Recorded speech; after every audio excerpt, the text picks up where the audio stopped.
মহান আল্লাহ রাব্বুল আলামিনের দরবারে অসংখ্য গণিত শুকর সুজুদ যে আল্লাহ সুবহানাহু ওয়া তাআলা আমাদেরকে মাহে রমাদানুল মুবারকের দ্বিতীয় দশকে পদার্পণ করার তৌফিক দান করেছেন। এজন্য আল্লাহ রাব্বুল আলামিনের দরবারে শুকরিয়া স্বরূপ তেলাওয়াত করি কালিমাতুশ শুকর আলহামদুলিল্লাহ। রাসূল করিম সাল্লাল্লাহু আলাইহি ওয়াসাল্লাম বলেন, রমাদানুল মুবারককে তিন ভাগে বিভক্ত করা হয়েছে। প্রথম দশক রহমতের, দ্বিতীয় দশক মাগফিরাতের, তৃতীয় দশক নাজাতের। আজকে রমাদানুল মুবারকের 16তম দিন আমরা অতিক্রম করছি। প্রায় অর্ধেকের চেয়ে বেশি দিন অতিবাহিত হয়ে গেছে।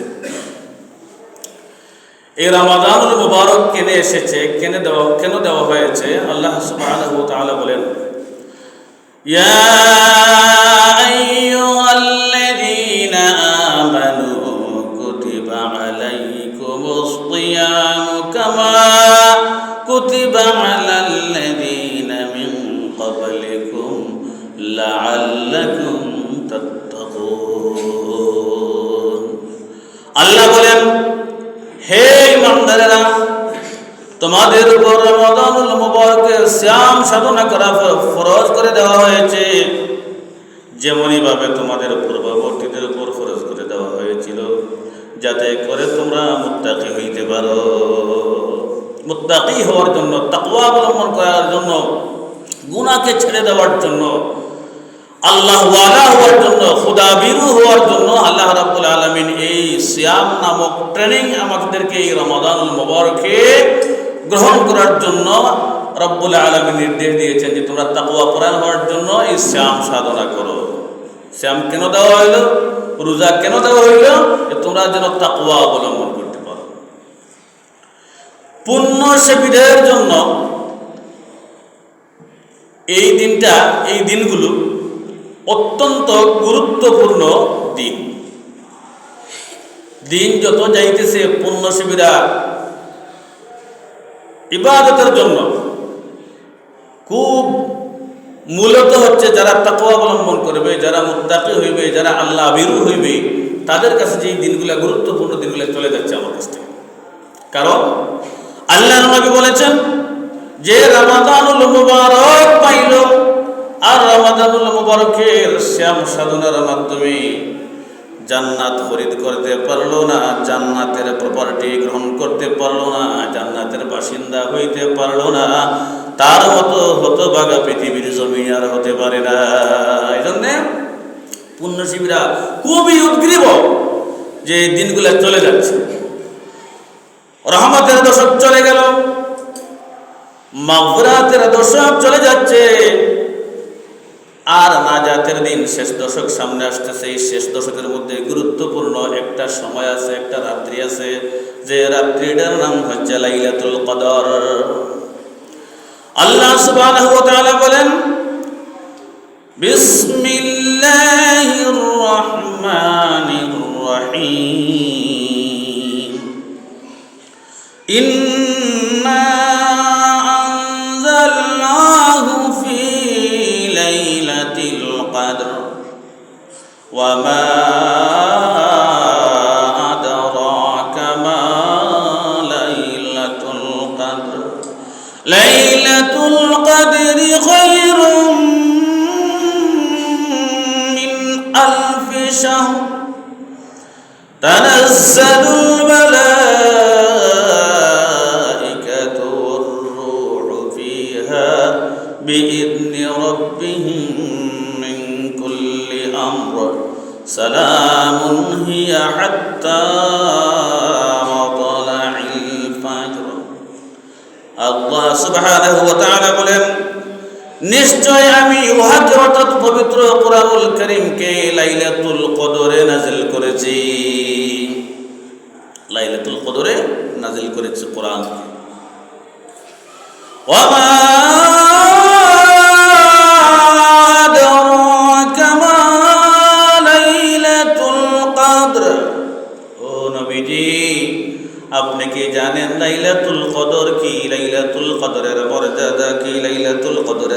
তো কি লাইলাতুল কদরের ফজিলত কি আপনি জানেন গো নবীজি? মহান রব্বুল আলামিন নবীকে প্রশ্ন করেন। নবীকে প্রশ্ন করিয়া নবীকে প্রশ্ন করার সাথে সাথে আল্লাহ সুবহানাহু ওয়া তাআলা আবার উত্তর দেন, লাইলাতুল কদরি খায়রুম মিন আলফি শাহর। লাইলাতুল কদর হাজার মাসের চাইতেও উত্তম। সকলে পড়ি সুবহানাল্লাহ। হাজার মাসের চাইতেও উত্তম লাইলাতুল কদর। একটি মাত্র রাত, এই রাতটা ফজিলতের দিক থেকে ইবাদতের জন্য, আল্লাহ পাক রব্বুল আলামিনের কাছে আরাধনার জন্য, মহান রব্বুল আলামিনের রেজামন্দি হাসিলের জন্য এই যে রাতটি লাইলাতুল কদর, এই লাইলাতুল কদরের মর্যাদা হইল হাজার মাসের চাইতেও উত্তম। অর্থাৎ হাজার মাস ইবাদত করলে পরে যে পরিমাণ সব পাওয়ার কথা, যে পরিমাণ ফজিলতপূর্ণ আপনি হওয়ার কথা ছিল, একটি মাত্র লাইলাতুল কদরে যদি ইবাদত করতে পারো রে আল্লাহর বান্দা, আল্লাহর বান্দি, এই হাজার মাসের চাইতেও উত্তম সওয়াব তোমার আমলনামায় আল্লাহ দান করে দিবে। সুবহানাল্লাহ। এই হাজার বোঝানো হয় অধিককে বুঝাইবার জন্য। আলফুন শব্দের অর্থ হাজার, আর কালামে আরবের একটা পরিভাষা ছিল কোনো কিছু বেশি বুঝাইবার জন্য আলফ শব্দ ব্যবহার করা হয়। আমরাও তো মাঝে মাঝে এরকম বলি যে হাজার হাজার মানুষ এই জায়গা যাবো হয়েছে, অর্থাৎ এর সীমা সংখ্যা জানা নাই। বুঝাইতে চাইলাম এই যে মানুষ, অধিক হারে মানুষ, হাজার হাজার মানুষ জানাজায় উপস্থিত হয়েছে, হাজার হাজার মানুষ ওই সমাবেশে উপস্থিত হয়েছে, হাজার হাজার মানুষ এই বৈঠকে উপস্থিত হয়েছে। এটা আমরা বুঝাইলাম কি যে অধিক মানুষ, বেশি মানুষ বুঝাইবার জন্য হাজার ব্যবহার করা হয়েছে। মুফাসসিরিনে কেরাম বলেন আল্লাহ সুবহানাহু ওয়া তাআলা ওই আরবের পরিবেশের প্রতি লক্ষ্য রেখে আল্লাহ বুঝাইতে চাইলেন হাজার মাসের চাইতে উত্তম। তাফসীরের কিতাবের মধ্যে আসছে যে শুধু হাজার নয়, হাজার হাজার মাসের চাইতে উত্তম। সুবহানাল্লাহ।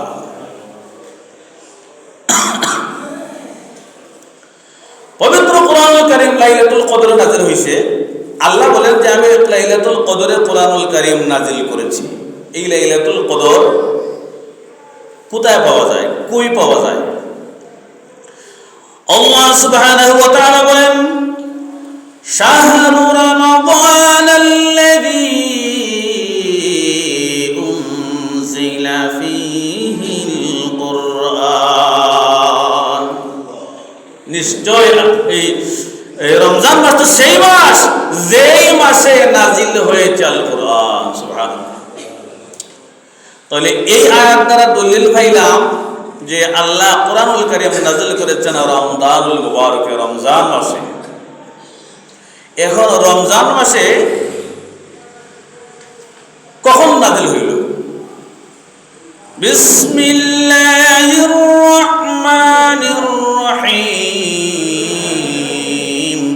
ইন্না আনজালনাহু ফি লাইলাতিল কদর। নিশ্চয় আমি লাইলাতুল কদরে কোরআন নাযিল করেছি। তখন বোঝা গেল যে এখন পাইলাম কোন জায়গায় কোন সময় নাযিল হইল, লাইলাতুল কদর। এখন লাইলাতুল কদর পাওয়া যায় কোথায়, পাইবেন কই? রমজান মাসে নাযিল হইল কোরআন। আল্লাহ বলেছেন রমজান মাসে কোন সময়, ও কোরআন তুমি কোন সময় নাযিল হইছ? কোরআন জবাব দেয় আমাকে লাইলাতুল কদরে নাযিল করা হয়েছে। এই লাইলাতুল কদর কোথায় পাওয়া যায়? বলে রমাদানুল মুবারকে পাওয়া যায়। রমাদানুল মুবারকে কোন সময়ে পাওয়া যায়? রমাদানুল মুবারকের শেষ দশকের যে কোনো বেজুর রাত হইতে পারে। রমজান মাসের শেষ দশকের বেজুর যে কোনো রাত, 21, 23, 25, 27, 29, এই যে কোনো বেজুর রাত্রি হইতে পারে। মুহাদ্দিসিনে কেরাম বাইর করছেন যে লাইলাতুল কদর রমজানুল মুবারকের শেষ দশকে যে কোনো বেজুর রাত্রি হইতে পারে। আল্লাহ নবী সাল্লাল্লাহু আলাইহি ওয়াসাল্লাম বলেন লাইলাতুল কদর কোন দিন, কোন রাত, কোন সময়? আমাকে জানাইয়া দেওয়া হয়েছিল। হযরত জিবরিল আমিন আলাইহিস সালাতু ওয়াত তাসলিম আমাকে জানাইয়া দিলেন, ও নবীজি, লাইলাতুল কদর অমুক দিন অমুক রাত্রে। আমাকে জানাইয়া দেওয়া হয়েছে। জানাইয়া দেওয়ার পরে আমি বাইর হয়েছি সাহাবায়ে কেরামকে এই মেসেজটা দিব যে লাইলাতুল কদরের সন্ধান পাওয়া গেছে, লাইলাতুল কদর অমুক রাত্রিতে। এই তারিখটা জানাইয়া দেওয়ার জন্য যখন বাইর হইলাম, এমন সময় দুইজন ঝগড়া লাগছে। খুব খেয়াল করবেন, দুইজন ঝগড়া লাগছে। এই ঝগড়ার মীমাংসা করতে যাইয়া আমি যে সময়টুকু ব্যয় করেছি ওই সময় আমি ভুলে গেছি। আল্লাহ জানাইয়া দিলেন, আল্লাহ রাব্বুল আলামিন আবার রাসূল করিম সাল্লাল্লাহু আলাইহি ওয়াসাল্লাম কলব থেকে উঠাইয়া নিলেন। গূঢ় রহস্য। আল্লাহ জানাইলেন কেন? অন্তর থেকে উঠাইয়া নিলেন কেন? আল্লাহ জানাইলেন এজন্য, যেহেতু নবী মুহাম্মদুর রাসূলুল্লাহ সাল্লাল্লাহু আলাইহি ওয়াসাল্লাম সৃষ্টিকুলের মধ্যে, কুল কায়নাতের মধ্যে নবীজি শ্রেষ্ঠ। শ্রেষ্ঠ নবীকে শ্রেষ্ঠ মর্যাদা দেওয়ার জন্য, শ্রেষ্ঠত্ব দান করার জন্য নবী জানেন না, এই কথা বোঝানো যাবে না। নবী জানেন, আমি আমার নবীকে জানাইয়া দিলাম। আর অন্তর থেকে আমি উঠাইয়া নিলাম। কারণ হইল এই, লাইলাতুল কদর যদি সুনির্ধারিত করে দেই, এই রাত্রি যেরকম ভাবে মর্যাদাপূর্ণ রাত্রিতে যদি কেউ যদি পাপের মধ্যে মুবতলা হয়ে যায় না শুনিয়া, তাহলে যে জায়গায় ফজিলত আছে ওই জায়গায় গজবত আছে। অর্থাৎ সে পাপিষ্ট হয়ে জাহান্নামী হয়ে যাবে যাই না শুনিয়া। এই জন্য আমি লুকাইয়ে তো রাখলাম, শেষ দশকের যে কোনো বেজে উঠাইতে হইতে পারে। 2 নম্বর কারণ, অন্তর থেকে উঠানোর কারণ হইল যে এই যে ঝগড়া করা ভালো জিনিস না। কিন্তু কেউ যদি ঝগড়া লাগে, তাহলে কোনো জ্ঞানবান ব্যক্তি সে ঝগড়া মীমাংসা না করে যেন না যায়। রাসূল এটা বুঝাইতে চাইলেন, আমি ঝগড়া মীমাংসা করার জন্য আসছি, আমি যেন ঝগড়াটা মিটাইয়া দেই। আর ঝগড়া মিটাইতে গিয়া দেখা গেছে যে ভালো কাজ করতে গিয়ে আর ভালো কাজ নাই। অর্থাৎ আমি যে কাজের জন্য বাইরে ছিলাম ওইটা আমার শেষ হয়ে গেছে। তাহলে এই দুইজনের ঝগড়া করার কারণে ভালো কাজটা শেষ হয়ে গেল। প্রত্যেকটা ঝগড়ার মূলের মধ্যে ভালো কাজটা উঠে যায় আর মন্দ কাজটা প্রচলিত হয়ে যায়। আল্লাহ নবী সাল্লাল্লাহু আলাইহি ওয়াসাল্লাম এই ভালো কাজ করতে গিয়া আসল যে মেসেজটা ভুলে গেলেন, আল্লাহ উঠাইয়া দিলেন। আর এই দুইজনের মীমাংসাটা করিয়া দিলেন। দুইজনের মীমাংসা করিয়া দেওয়াটা, ওই যে বলা হয় যে 1000 ইবাদত আর 1 আদালত, কথাটা বলা হয়, কথাটা একেবারে ছোট না। তো এটা আবার অনেকে নামাজ রোজা না করিয়া বলে যে 1000 ইবাদত আর 1 আদালত, এরকম না। আপনি হক্কানি থাকেন, ভালো বিচার করেন, আর সে আজিমের নিঃস্থান আল্লাহ দান করে দিবেন। সুবহানাল্লাহ। মীমাংসা করে দেওয়াটা জিনিস ভালো।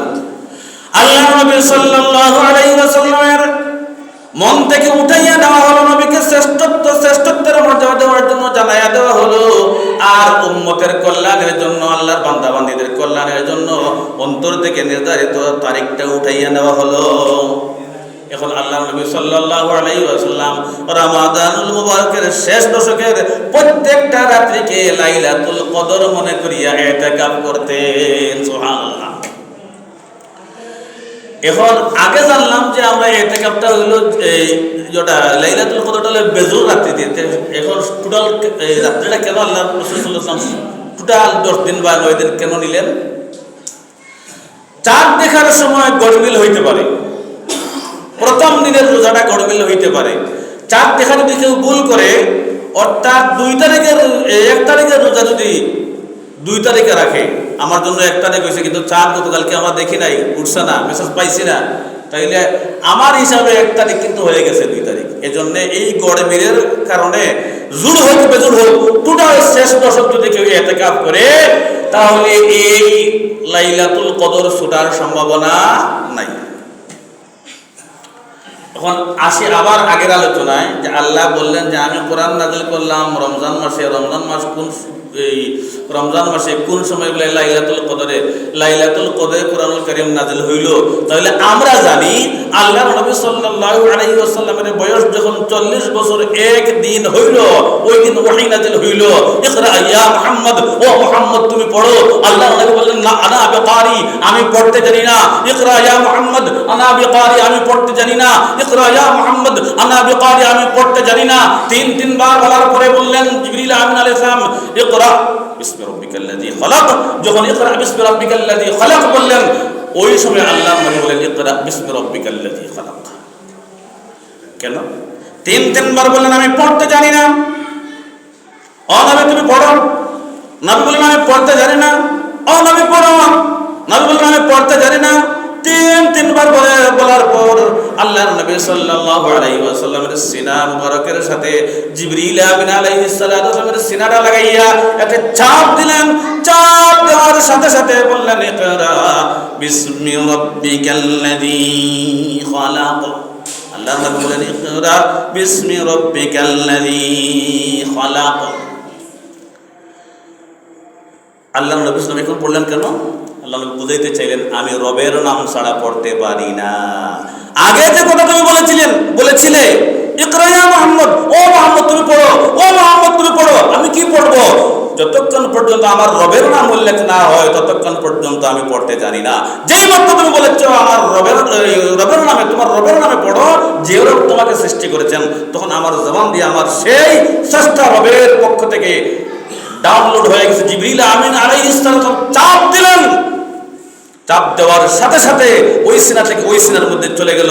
বর্তমান এই ফেসবুকের ভাষায় বর্তমানে মেমোরি থেকে আরো মেমোরি যেভাবে ডাউনলোড করে দেওয়া হয়, আল্লাহর নবী সাল্লাল্লাহু আলাইহি ওয়াসাল্লামের কাছে এরকম ডাউনলোড করে দেওয়া হয়। সুবহানাল্লাহ। তাহলে জানলাম রমজান মাসে নাজিল হইল, লাইলাতুল কদর নাজিল হইল, তাহলে এখানে আসলো কেন? হ্যাঁ, লাইলাতুল কদরে দুনিয়ার মধ্যে নাজিল হয় নাই। بل هو قرآن مجيد في لوح محفوظ। পবিত্র কোরআনুল কারীম লৌহে মাহফুজে সংরক্ষিত আছে, লিপিবদ্ধ আছে। একসাথে সব ওইখানে আছে। ওইখান থেকে লাইলাতুল কদরের সামায়ে দুনিয়ার মধ্যে একসাথে নাজিল হয়েছে লাইলাতুল কদরে। আর ওই সামায়ে দুনিয়া থেকে দুনিয়ার নিকটবর্তী আসমান থেকে আল্লাহর নবী সাল্লাল্লাহু আলাইহি ওয়াসাল্লামের দরবারে রিসালাতে হযরত জিবরিল আমিন আলাইহিস সালাম প্রয়োজনে এক আয়াত, প্রয়োজনে দুই আয়াত, প্রয়োজনে এক সূরা, প্রয়োজনে এক রুকু, প্রয়োজনের সমাধান কল্পে এক আয়াত করে করে সমস্যার সমাধান কল্পে আয়াত নাজিল করেছেন। দীর্ঘ 23 বছর আল্লাহর নবী সাল্লাল্লাহু আলাইহি ওয়াসাল্লামের উপর কোরআন নাজিল হয়েছে। সুবহানাল্লাহ। কোরআনুল কারীম নাজিল হইল রমজান মাসে, লাইলাতুল কদরে নাজিল হইল সামায়ে দুনিয়ায় লৌহে মাহফুজ থেকে। আর সামায়ে দুনিয়া থেকে দীর্ঘ 23 বছরে আল্লাহর নবী সাল্লাল্লাহু আলাইহি ওয়াসাল্লামের কাছে আগমন করলো পবিত্র কোরআনুল কারীম। এই পবিত্র কোরআনুল কারীমের নির্দেশ হচ্ছে ওয়াহিদিনা ইলা ইব্রাহিম ওয়া ইসমাঈল আন তাহহিরা বাইতিয়া লিত-তাইফিনা ওয়াল আকিফিনা ওয়ার রুক'আস সুজুদ। আল্লাহ রাব্বুল আলামিন ইব্রাহিম আলাইহিস সালাতু ওয়াস সালাম এবং তার পুত্র হযরত ইসমাঈল আলাইহিস সালাতু ওয়াস সালামকে নির্দেশ দিলেন, মসজিদকে তুমি এইভাবে পবিত্র করো কি দিয়ে? তওবা করে দিয়ে, আর ইতিকাফ করে অবলম্বন করাইয়া আর রুক'আস সুজুদ, নামাজ এবং রুকু এবং সিজদার মাধ্যমে, অর্থাৎ ইতিকাফ আর নামাজ আর তওবা, এই তিনটার সমন্বয়ে তুমি কি করো? মসজিদটাকে পবিত্র করো। এই আয়াতটা নাজিল, এই নির্দেশনটা হইল আমাদের নবী হযরত মুহাম্মদুর রাসূলুল্লাহ সাল্লাল্লাহু আলাইহি ওয়াসাল্লাম আসার অনেক আগের কাহিনী আল্লাহ নবীকে জানায় দিলেন যে আমি এই নির্দেশ ইব্রাহিমকে দিয়েছি, তার ছেলে ইসমাইলকে দিয়েছি, মসজিদকে পবিত্র করো তওবা দিয়ে, তওবা অবলম্বনের মাধ্যমে, ইতিকাফের মাধ্যমে, আর রুক'আস সুজুদ, রুকু এবং সুজুদ অর্থাৎ এই নামাজের মাধ্যমে। হযরত ইব্রাহিম আলাইহিস সালাতু ওয়াস সালাম হচ্ছেন আমাদের মুসলিম মিল্লাতের জাতির পিতা। মিল্লাত আবিকুম ইব্রাহিম হুয়া সাম্মাকুমুল মুসলিমিন। মুসলিম মিল্লাতের পিতা হচ্ছেন, জাতির পিতা হচ্ছেন হযরত ইব্রাহিম আলাইহিস সালাম। তোমাদের নাম তোমাদের বাবা রেখেছেন মুসলিম। তোমরা মুসলমান, তোমাদের জন্য নির্দেশনা, তোমাদের নবী মুহাম্মদুর রাসূলুল্লাহ সাল্লাল্লাহু আলাইহি ওয়াসাল্লামের এই সুন্নতটাকে ধরে রাখা। লাইলাতুল কদর, আল্লাহ বলেন ওয়ামা আদরাকা মা লাইলাতুল কদর। নবীজি আপনি জানেন কি লাইলাতুল কদর কি? লাইলাতুল কদরের মাহাত্ম্য কি, মর্যাদা কি? মর্যাদা হইল এই লাইলাতুল কদরি খায়রুম মিন আলফি শাহর। এই রাতটা হচ্ছে হাজার মাসের চাইতেও উত্তম। হাজার মাস ইবাদত করলে যে পরিমাণ সব পাওয়া যায়, এই এক রাত্রিতে ইবাদত করলে সেই সব পাওয়া যায়। এজন্য আল্লাহর নবী সাল্লাল্লাহু আলাইহি ওয়াসাল্লাম প্রতিটা রমজানের শেষ দশকে ইতিকাফে বসতেন এবং ওনার সহধর্মিনীদেরকে ঘরের মধ্যে ইতিকাফে বসার জন্য নির্দেশনা দান করতেন। এজন্য এটাকে বলা হয় সুন্নতে মুআক্কাদা আলাল কিফায়া। সব মুসলমান নরনারীর উপরে, কিন্তু সব মুসলমান নরনারীর উপরে এই ইতিকাফ করাটা সুন্নত রমজানুল মুবারকের শেষ দশকে। তাহলে আমরা কি বসতে পারবো? সব বসা সম্ভব না। এজন্য সুন্নত মুআক্কাদা আলাল কিফায়া, অর্থাৎ সমাজের মধ্য থেকে যদি দুই একজনে করে ফেলে সবাই দায়মুক্ত হয়ে যায়। কেউ যদি করে না তাহলে সব গুনাহগার হয়ে যায়। যেরকম ভাবে আজকে জুমার নামাজ ফরজ আমার উপরে, আমি যদি জুমার নামাজ না পড়ি তাহলে আদায় হবে না, এটা ফরজ আইন। আর কেউ এখানে মরছে, আমাদের মাদ্রাসায় মাঠে জুমার পরে জানাজা হবে, সবাই এলান শুনেছেন জানাজার নামাজ পড়তে হবে। জানাজার নামাজ সবার উপরে ফরজ, কিন্তু এই ফরজটা হচ্ছে ফরজে কিফায়া। কিছু মানুষ যদি ওই জায়গায় পড়ে নেয় তাহলে সব দায়মুক্ত হয়ে যাবে। কিন্তু এমন একটা বিষয় আমাদের সমাজের মধ্যে প্রচলিত একটা বিষয় আছে যে অনেক জায়গায় আছে টাকা পয়সা দিয়া যে ইতিকাফে বসানো হয়। আচ্ছা, কেউ আজ পর্যন্ত শুনছেন যে টাকা পয়সা দিয়া জানাজার নামাজও পাঠাইছেন? বলে আমরা পক্ষ থেকে গাড়ির পক্ষ থেকে পড়িলে আমি তোমার 500 টাকা দিলাম, গাড়ি বাড়াইলে যাও কি তুমি কোম্পানি করে আমরা যাইতাম পারে, আমরা বলে স্যার মরছই অনেকে তুমি জানাজা বলে আমরা গাড়ির পক্ষ থেকে 500 টাকা দেওয়ার মনে এইটা করা যায় না। যদি স্বতঃস্ফূর্তভাবে কেউ চলে যায় সব দায়মুক্ত হয়ে গেছে। হ্যাঁ, খেয়াল রাখতে হবে যদি কেউ আদায় না করে তাহলে অন্তত পক্ষে অনুরোধ করিয়া কাউকেও বসাইতে হইবে। এখন ইতিকাফ আমি করব কেন? আল্লাহর নবী সাল্লাল্লাহু আলাইহি ওয়াসাল্লাম বলেছেন রমজানের শেষ 10 দিনে ইতিকাফ করলে 2টি হজ ও 2টি উমরার সমান সব পাওয়া যায়। হজ তো করা সম্ভব হইতো না, কিন্তু আমি যদি একটু হিম্মত করি রে ভাই, রমজানুল মুবারকের শেষ দশকে যদি আমি এই 10টা দিন কাটাইতে পারি, 2টা কবুল হজ 2টা উমরার সব পাওয়া যায়। সুবহানাল্লাহ। এখন যদি আমার কেউ কইতো বলে রমজান শরীফও যদি রমজান শরীফের শেষ 10 দিন ইতিকাফ তুমি করো তাহলে তোমারে 3 লক্ষ টাকা দিব। মনে হয় 3 লক্ষ টাকার মতো মনে হয় হজের খরচ বর্তমানে নাকি প্রায় 3 লক্ষ। এখন 3 3 6 2টা হজ করতে হলে 6 লক্ষ টাকা লাগে। 2 উমরা করতে হলে আরো ধরুন 2 লাখ টাকা, 6 আর 2 8 লাখ টাকা। এখন যদি আমাদের বইতে বলে এই 8 লাখ টাকা তুমি পাইবা এই 10 দিন অনুমোদিত বই থাকলে, এটা আমি বুঝি সব টাকা। এই সময় আমার পরিবারের কোনো অসুবিধা নাই, আমার অসুস্থতাও নাই, আমি 8 লাখ টাকা ভালো লাগে হলো ইয়ে বলবো। আখিরাত বুঝি না, দুনিয়া বুঝা কঠিন, হওয়া দুনিয়া বুঝা সহজ, হওয়া কঠিন। আপনি 5 তলা বিল্ডিং বানাইবেন, প্ল্যান পরিকল্পনা করছেন 1 মিনিটে, কিন্তু একদিনে করতে পারতা না, একদিনে করা সম্ভব হতো না। আখিরাত বুঝাটা কঠিন, হওয়াটা সহজ। আল্লাহর নবী বলেন কেউ যদি একবার সুবহানাল্লাহ বলে তাহলে বেহেশতের মধ্যে এমন একটা গাছ লাগানি হবে যে গাছটা ওই মানুষটার জন্য ছায়া হবে। একটা তেজমান তেজস্বী আরবি ঘোড়া যদি 500 বছর দৌড়াইতে থাকে গাছের ছায়া অতিক্রম করতে পারবে না। সুবহানাল্লাহ বলবেন না? এটা বুঝে আসে না, কিন্তু হয়ে গেছে। কিন্তু 5 তলা বিল্ডিং বানাইবেন, টাকার প্রয়োজন, মিস্ত্রির প্রয়োজন, প্ল্যান পরিকল্পনা 1 মিনিটে করছেন, করা সম্ভব, বুঝা সহজ, কিন্তু হওয়াটা কঠিন। আল্লাহর নবী সাল্লাল্লাহু আলাইহি ওয়াসাল্লাম প্রতি রমজানুল মুবারকের শেষ দশকে ইতিকাফ করতেন। আর বিবি মুহতারামাদেরকে বলতেন, তোমরা স্ব ঘরের মধ্যে একাধিক বিবি মুহতারামা ছিলেন, উম্মাহাতুল মুমিনিনরা ছিলেন, এক প্রত্যেকে তোমাদের ঘরের মধ্যে বসো, একটা নির্ধারিত স্থান করে বসো। ইন্তেকালের বছরে আল্লাহর নবী সাল্লাল্লাহু আলাইহি ওয়াসাল্লাম 20 দিন ইতিকাফ করেছেন, 20 দিন। রমজানুল মুবারকের শেষ দশকে সুন্নতে মুআক্কাদা আলাল কিফায়া ইতিকাফ 3 প্রকার। আমি যে মসজিদে ঢুকছি, ইমাম আবু হানিফা রাহমাতুল্লাহ আলাইহি বলেন, মসজিদে যখন আল্লাহর বান্দা ঢুকে ওই সময় যেন ইতিকাফের নিয়তে ঢুকে, হোক 1 মিনিট, হোক 2 মিনিট, হোক 1 ঘন্টা, হোক কয়েক ঘন্টা, যে কয়েক ঘন্টা মসজিদে ঢুকবে নফল ইতিকাফের নিয়তে যেন ঢুকে। কারণ ইতিকাফের নিয়তে ঢুকলে সে দুনিয়াবি চিন্তা করতে পারবে না, এটা নফল। আরেকটা হচ্ছে মান্নতের ইতিকাফ। কেউ যদি মান্নত করে যে আমার ছেলেটা যদি বিদেশ যায়, অথবা আমি যদি সুস্থ হয়ে যাই, অথবা আমার আম্মা আব্বা অসুস্থ হয়ে যায়, তাহলে আমি 1 দিন ইতিকাফ করবো বা 2 দিন ইতিকাফ করবো, এটা রোজার লগে সম্পর্ক নাই।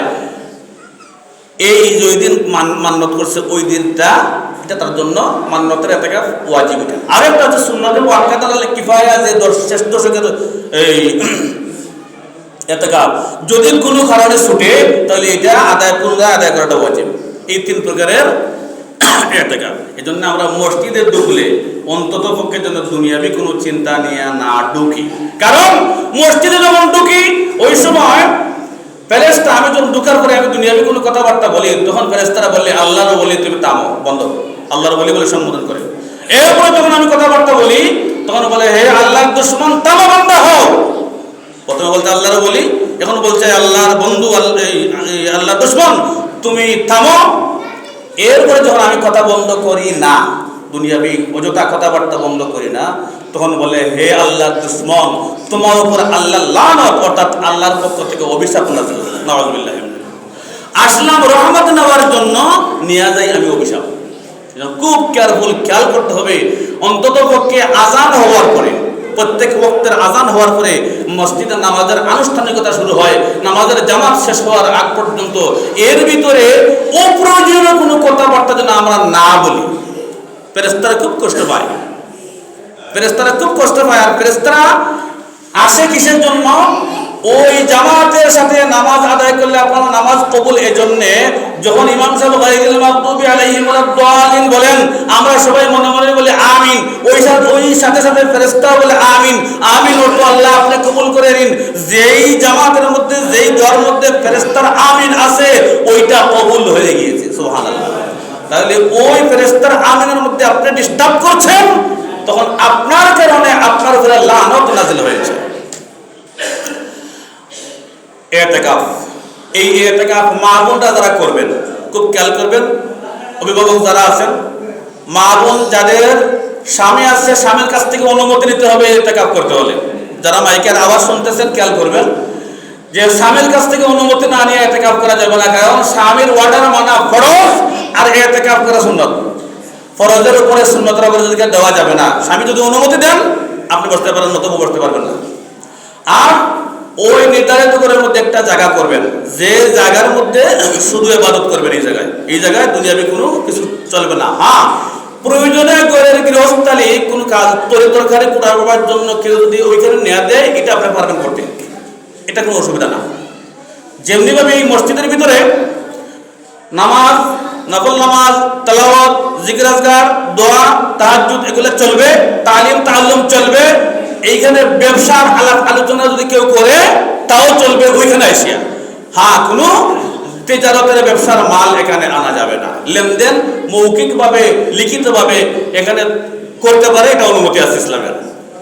এটা কারণ আহাল্লাল্লাহুল বাইআ ওয়া হারামার রিবা। আল্লাহ বলেন সুদ হইল হারাম, ব্যবসা হইল হালাল। এই ব্যবসার জন্য কাউকে আপনি খবর দিয়ে আনতে পারবেন না। কাউকে আপনি ফোন দিতে পারবেন না, কাউকে কোনো মাল এখানে নিয়ে ওজন করতে পারবেন না। হ্যাঁ, কোনো চুক্তি করতে পারেন, ওইখানে যদি কোনো মালের হিসাব টিসাব করা যায়, প্রয়োজন লাগে, এটা অনুমতি আছে। তবে অযথা কোনো আলাপ আলোচনা করবেন না। ব্যবসার ব্যাপারে, লাভ হওয়ার ব্যাপারে, খাস্তা হওয়ার ব্যাপারে, এই লেনদেনের ব্যাপারে কোনো ঝগড়া বিসম্বাদে যাওয়া যাবে না। শুধুমাত্র চুক্তি, শুধুমাত্র লেনদেন যদি প্রয়োজন হয়, প্রয়োজন যদি না হয় আপনাকে এটা থেকে মুক্ত থাকবেন। আপনার ছেলে আছে, ভাই আছে, সে চাইবে। যদি আপনি ছাড়া আপনার চলে না, তাহলে আপনার জন্য অনুমতি আছে প্রয়োজনে। এর থেকে আপনারই স্বয়ং আল্লাহর মেহমান। আল্লাহর নবী বলেছেন স্বয়ং আল্লাহর মেহমান। যেরকম ভাবে সরকারের কাছ থেকে প্রজারা রাজার কাছ থেকে কোনো কিছু উদ্ধার করতে হলে অনশনে যায়, আর রাজাকে বুঝাইতে চায়, বাদশাকে বুঝাইতে চায়, প্রধানমন্ত্রীকে, প্রেসিডেন্টকে বুঝাইতে চায়, আমার দাবি যতক্ষণ পর্যন্ত পূরণ না হয়েছে ততক্ষণ পর্যন্ত তোমার দুয়ার থেকে আমি যাব না। তখন সরকার বাধ্য হয় তাকে খুশি করে যে কোনো একটা দিয়া বিদায় করে দেওয়া। ঠিক তেমনি ভাবে মহান রব্বুল আলামিনের কাছে আল্লাহর বান্দা